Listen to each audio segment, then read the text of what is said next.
Hi everyone. I'm actually just making this really uh, late video, and actually I'm not making any video with any kind of visuals because I think that the visuals can be pretty not distracting, yeah, distracting, and I wanted to actually just talk a little bit more about this topic that is a little bit, it's actually off the track from what I used to actually uh, talk about. And I used to talk I mean I've been making a lot of videos about narcissistic abuse, and also making my videos about my travels. But I think yesterday and actually the day before, last few days, I've been talking a lot about this. I've been watching videos too. And there's sometimes that I think that when I was with the narcissistic relationship,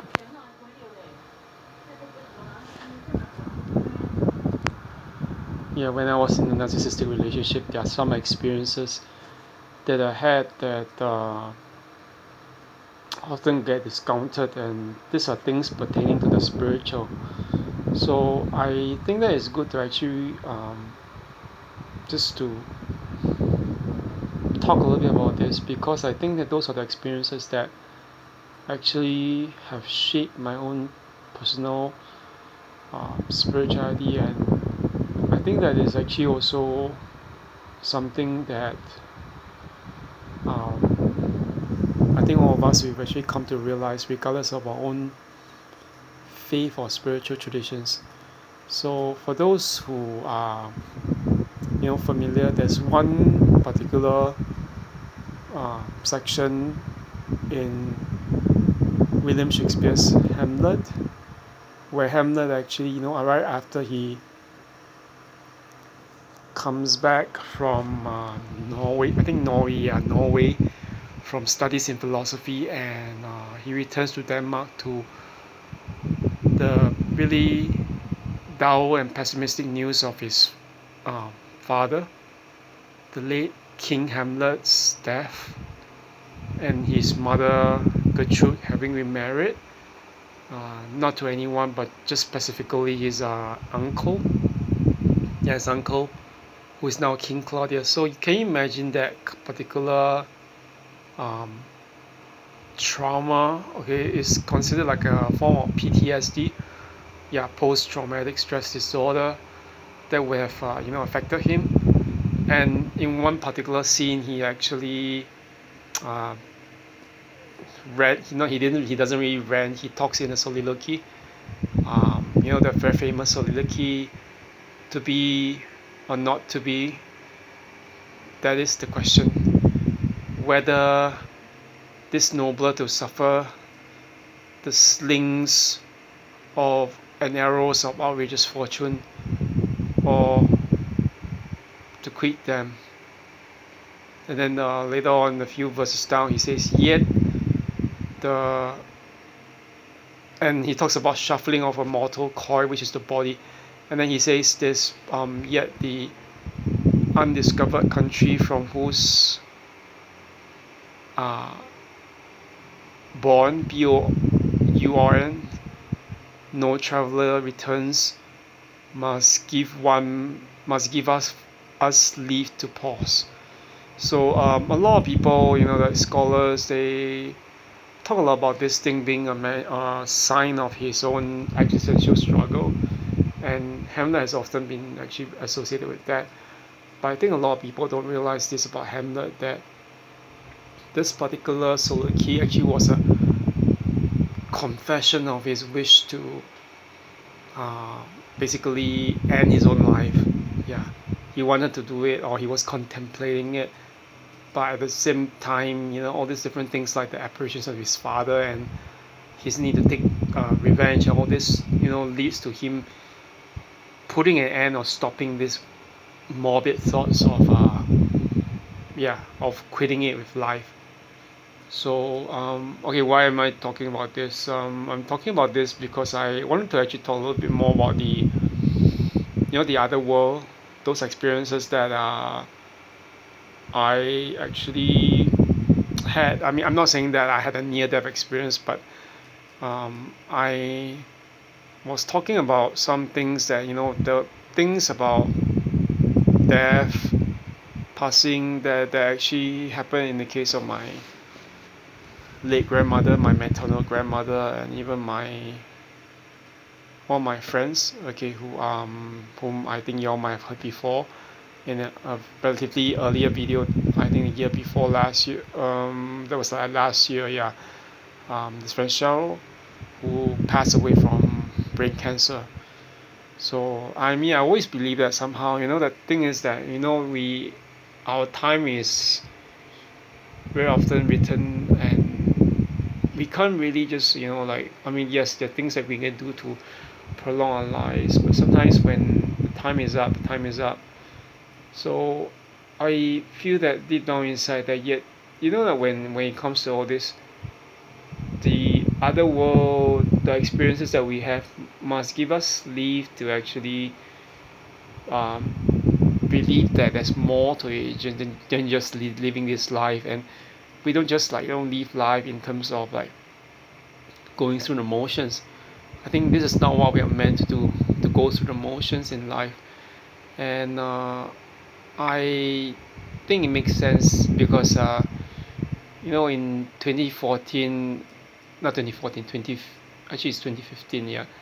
2015, after I came back from Australia, I might have actually talked a little bit about this. um, I wasn't in a very good state financially. I was jobless. My immigration to Australia didn't exactly work out. I couldn't find a job there. So in a rush to leave that place behind because of the bad housing situation with really, really horrible narcissistic roommates, I just flew back Singapore just without telling anyone, except my family. And I remember in one particular occasion, this very strange thing that I had a dream. Um, I mean, the dream had a few parts. The first part of the dream was, I told someone, like my Korean teacher back then, because the Koreans they're very religious or spiritual as a culture. Or they believe that dreams have potentials, so they can symbolize a lot of things. So I told her that in that dream, I dreamt that I actually, it's either that I incarnated or took the form of a dragon, a black dragon with golden scales all over, like adorning the body.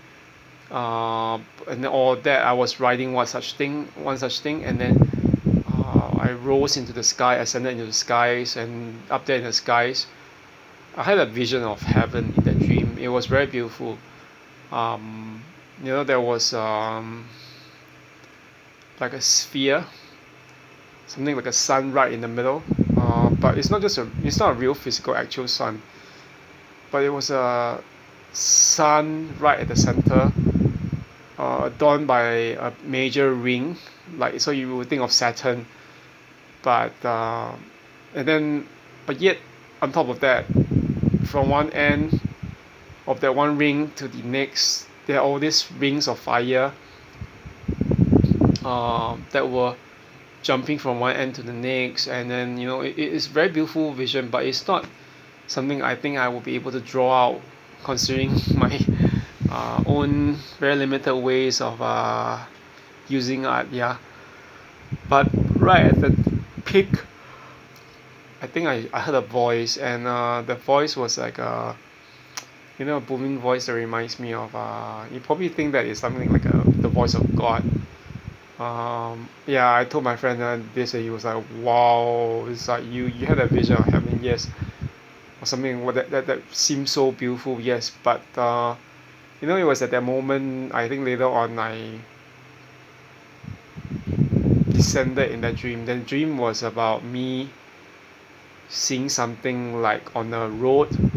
The road had a sign that was pointing somewhere, and he said, I mean, the sign was deception. Okay, there was a warning sign. and I came back when I came back down to earth.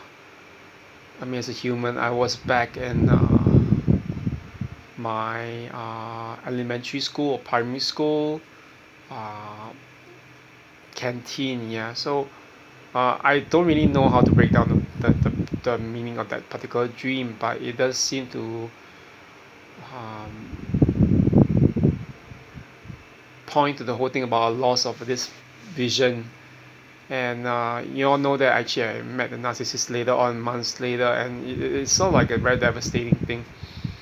Um, Sometimes you know that I know that a lot of people don't believe in this, but I really believe that the other world has had has effects on our lives. And I think that before this happened, before I had this dream, there was actually sometime back in I think what show was that? I had a dream in this dream in 2015, yeah. But actually in 2014, yes, that was sometime after my now late maternal grandmother's. I think I mean back when she was still alive in 2014, she had a fall, and I saw that I mean I flew back especially from Japan to Singapore just to see her at the hospital. But at the moment when I was at the hospital, I think that a lot of people were, that I mean the nurses were not saying, like, they weren't actually like, doing what a doctor would probably do. I mean there wasn't any blood thinners to try to uh, thin out the blood clot.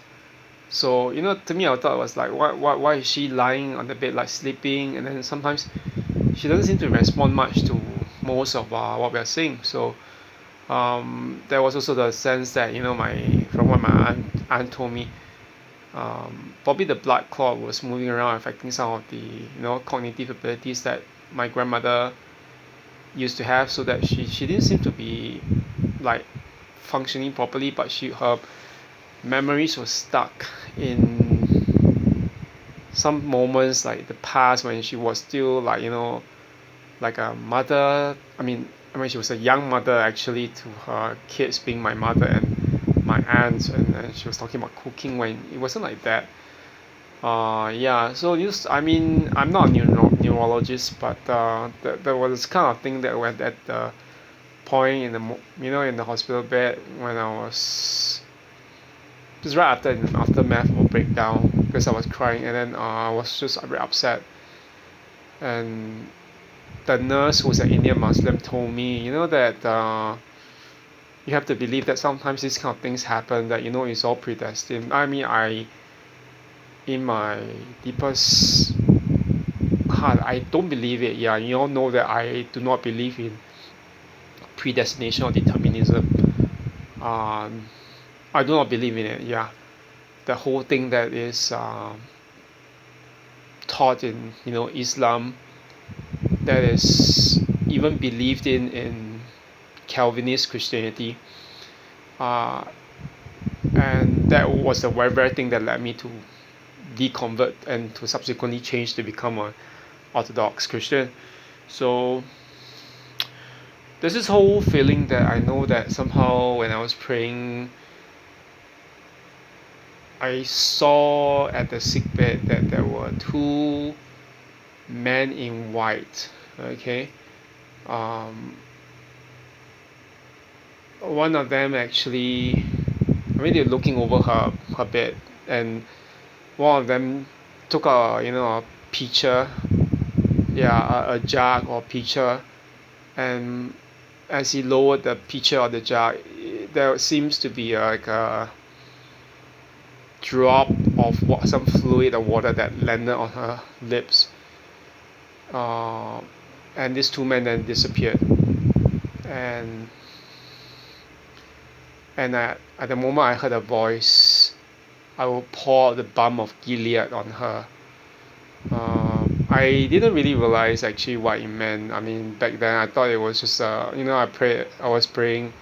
I saw these two men, and but they were not there for the long duration of that time I was there. I was there only there for a short while. Some friends who heard about this asked me, what do they look like? They look, they look like any human. They look very, I don't know how to describe it. They look kind of Nordic or European, but they had very beautiful golden blonde hair. Uh, I mean, they were white robes, but I told my friends that the thing was that the girdle, the waist belt that they had, the girdle or the waist belt that adorned their white uh, gown or robes were really sparkling. It was like how should I actually describe those? Those are like, those like either Celtic or Viking um, sigils or all these things that were being those like dragon, not dragons, but those little curls and twirls that you can expect to see on those belts, very beautiful belts and girdles. Yeah, those patterns that interwoven into it. Um, I mean, I guess that it was actually at that point in time, it was a sign from God that my grandmother was going to eventually recover, and she did recover. But I know somehow that if you all talk about it, I mean, at the point in time, her hearing wasn't very good, and her eyesight was basically failing her. So I mean, with that thing, and then matched with her relatively bad back, so you kind of know that at this point she was almost like 91. So her, yeah, health was failing her. So yeah, it's very hard for me to talk about it. And you know that actually about 8 years later, like the night before she passed, which was last year, on the night of 26th of May, yeah. My it was a Thursday. From my recall, it was 10 something. My mother received a call from the hospital saying that my granny might not make it, because my granny was actually in hospital because of pneumonia. All of us were kind of hoping that she would recover. But it's just like the doctor didn't seem to say anything about what they're doing, because I guess that um, yeah, at the point in time she already lost consciousness by then. Before that, a few days ago, it was very fast. Yeah, I went to pray again because my mother told me, don't come, this is only for the children, the direct children, not the grandchildren or whatever.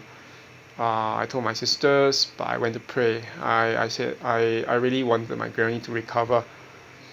uh, I think that at that point when I was praying, I cannot really describe in full. I can't. Yeah, what I saw the sick bed of my grandmother. Okay, at the sick bed, uh, there were a lot of shadows. The shadows looked really, I don't know how to describe them. They had forms, but the forms are pretty scary. It seems almost demonic.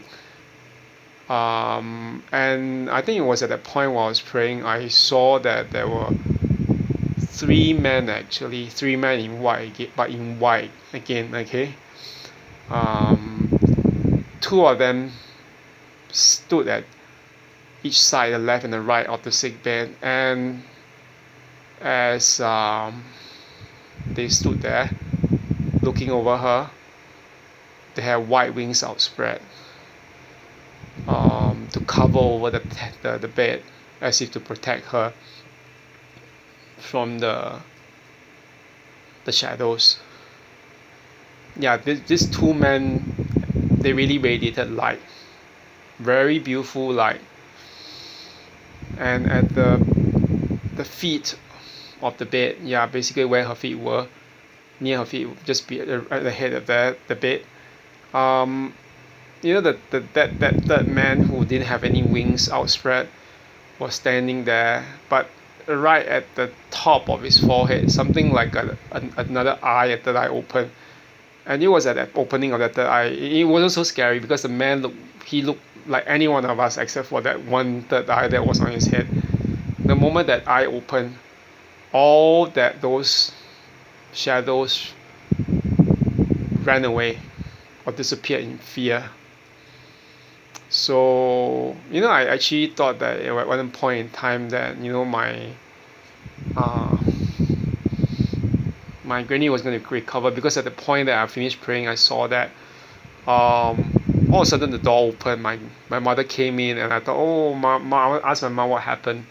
My mom said they just told me that my granny's electrocardiogram, the ECG reading, had really dipped very low, and yeah, but the doctors told them all, to except for the maybe two, three of them. I mean, there were about six. How many children? Five children. Yeah, the doctor just told about two to three of them to stay behind